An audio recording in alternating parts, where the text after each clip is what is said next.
Muhammad Yunus on a dangerous path. Opposition fades, Dissent silenced opinion. In December 2023, just ahead of the January 2024 election, Professor Ali Riaz wrote a piece titled Bangladesh's Blueprint for Engineering an Election in the Diplomat. It elaborated on how Prime Minister Sheikh Hasina's Awami League created an environment of mock competition to legitimize their victory in the absence of the principal opposition, the Bangladesh Nationalist Party BNP. The ruling party's strategy is comprised of three elements. First, keeping a united BNP out of the electoral process. Second, peeling off leaders from the BNP into newly minted parties to create an impression that the BNP is fragmenting and its voters have an option in the election. And third, bringing in as many smaller parties as possible to the election, wrote the distinguished professor of political science at Illinois State University and a non-resident senior fellow of the Atlantic Council. Hasina was ousted from power in August 2024. Over the last 9 months, the interim administration led by Dr. Muhammad Yunus followed the same blueprint and more. This time, Professor Riaz was part of the administration as vice chairman of the National Consensus Commission and head of the Bangladesh Constitutional Reforms Commission. The student leaders of the July uprising are now divided into at least 3 factions. They speak mostly in one tone. The largest among them, the National Citizen Party (NCP), is clearly an arm of the government with part of their leadership in official positions and the rest holding portfolios in the party. There is no evidence of their popularity, but ample evidence of their ability to create mobs, apparently with support from sections of Islamist groups. Last week, when the world was anxiously watching the India-Pakistan conflict, the NCP and Hafizat Islam, a non-political association of clerics and students from unregulated Qawmi madrasas, demanded a ban on the Awami League. Slogans were raised in support of the 1971 liberation war criminals, right from the Shahbag Square, which had once been a site of pro-liberation movements. Muhammad Jasimuddin Rahmani, chief of the banned terrorist outfit Ansarullah Bangla Team ABT, joined the demonstration.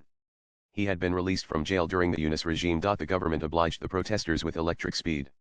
Cases had already been registered against Hasina and her associates in the same International Crimes Tribunal (ICT), created under the 1973 Act to punish collaborators of the Pakistani army during the Liberation War. On May 10, merely 2 to 3 days after the demonstration by its own political wing, the Yunus administration issued an executive ordinance empowering the tribunal to hold trials of political parties. In a parallel move, the Anti-Terrorism Act, 2009, was amended to prevent the Awami League and its leaders from engaging in political activities even in cyberspace. The Election Commission (EC) suspended the party's registration. The party with the most significant contributions to the creation and development of Bangladesh was criminalized and legally barred from political activity until the trials are over. This is over and above the administrative and non-administrative atrocities that the party has been facing. The Awami League and its 14-party alliance members were effectively pushed out of the political space since August. On paper, the Yunus administration maintained its commitment to democratic values. Notably, at a meeting with an international crisis group delegation in March, Dr. Yunus stated that he had no plans to ban the party. The reality was quite the opposite. According to a report in Protham Alo in February, 35 Awami League ministers and 43 other MPs were arrested in the first 6 months of the Yunus regime. Most of the remaining leaders have fled the country. There is no official communication on the total number of arrests, but unofficial reports say up to 50,000 League activists are in jail. The party that secured 40% of the vote even during its worst times 2001 has been forced to go underground. Human rights activists like barrister Judirmo Ibarua, once vocal against the Hasina government, have recently alleged a clampdown on bail provisions and a complete breakdown of the judicial process. Fazlur Rahman, an advisor to the BNP chairperson, admitted in a TV interview that courts operated with relatively greater neutrality under the Awami League. An April 22 report in the Milli Chronicle stated that over 131 lawyers were arrested for alleged connections to the Awami League. Barrister Turan Afraz, a former ICT prosecutor, was jailed. To put things in perspective, over the last 9 months, Awami League activists have been deprived of basic rights that even criminals enjoy in moderately civilized societies, let alone democracies.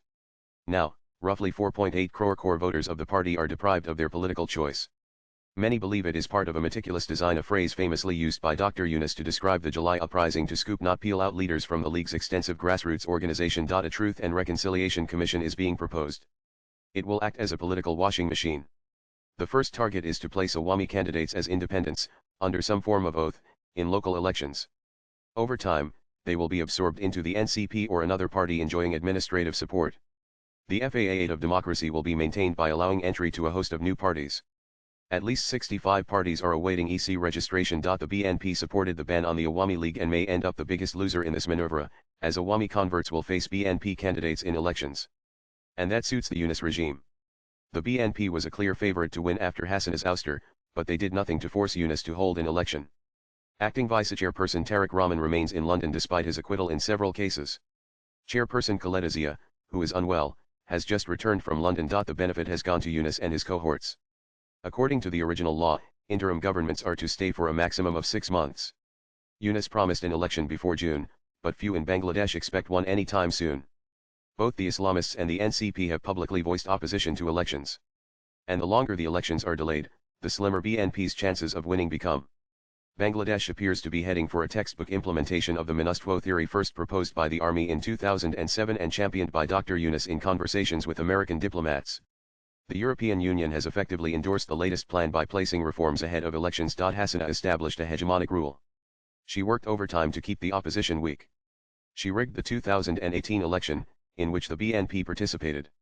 She removed the provision for interim governments, and the BNP abstained from elections in protest in both 2014 and 2024. But she never dared to ban the BNP or postpone elections. The democratic world, led by the US, objected to her trials of the Jamaat-Islami, which collaborated with the Pakistani army in 1971. They questioned the state of human rights and democracy. Joe Biden administration literally clamped down on her. Swipe left for next video. It is now up to the West to clarify whether and how Bangladesh improved on the scale of democracy and political freedom. Pradeep Ranjan Bose is an independent columnist. Views expressed in the above piece are personal and solely that of the author. They do not necessarily reflect News 18's views. Latest blogs.